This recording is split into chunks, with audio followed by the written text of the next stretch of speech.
쿠팡 물류센터 안에 불이 났다고 사측 관계자들에게 수차례 말했지만 묵살당했다는 직원의 증언, KBS가 전해드렸는데요.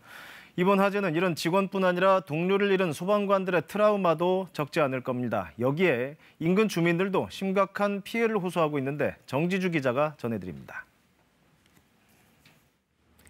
거센 불길은 두렵지가 않습니다. 소중한 생명과 재산을 지키기 위해 화재 현장에 거침없이 뛰어듭니다.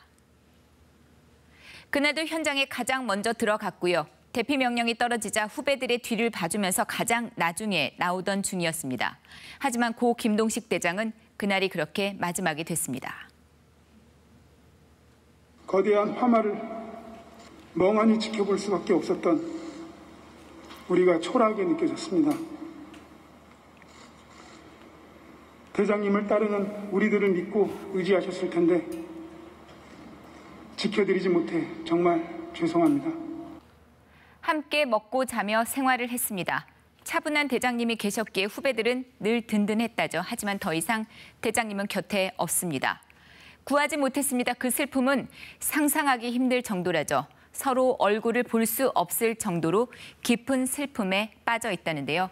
일단 업무에서 제외가 됐고요. 그리고 심리치료도 필요한 상태라는 게 소방 관계자들의 말입니다. 힘든 분들 또 있습니다. 그날 그 물류센터에서 일을 했고요. 화재를 목격했던 쿠팡 직원들 얘기입니다. 물건 쌓인 선반 위에서 연기가 피어오르더니 불꽃이 일어납니다. 그 시각 1층에서 포장 일을 하던 직원 A씨는 화재 경보음을 들었다는데요. 5시 10분부터 10분경쯤부터 계속 화재 경보기가 울리기 시작했고요. 다들 그냥 오작동이다. 관리자분들도 그렇게 얘기를 하시고 하니까.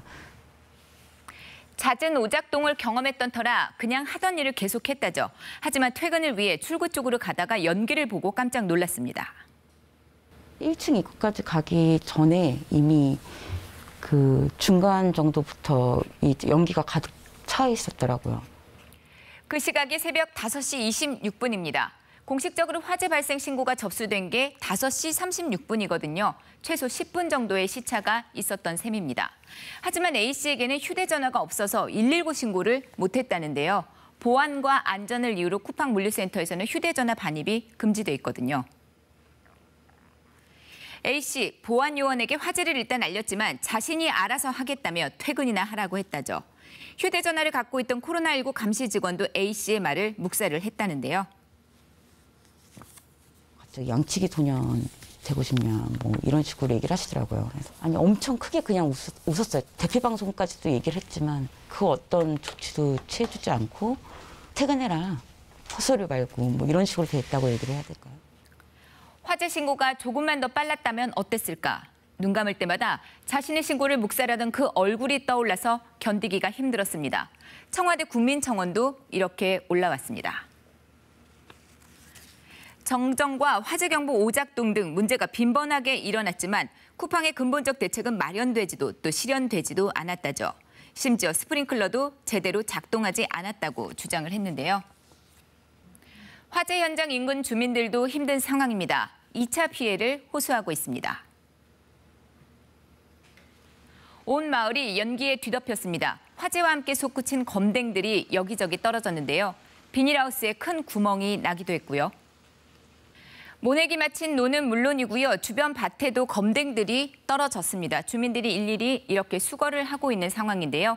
차량에도 분진이 가득 내려앉았다는 사진들 속속 올라오고 있고요. 물류센터 인근 하천에는 물고기가 떼죽음을 당했습니다. 관계 당국이 조사에 나섰는데요. 쿠팡 측은 인근 지역 주민들을 위해서 주민피해 지원센터를 열고요. 전용 신고 전화도 개설을 했습니다. 여기에 신고를 하면은 자체위원회의 조사를 거쳐서 보상을 한다는 계획입니다. KBS 뉴스 정지주입니다.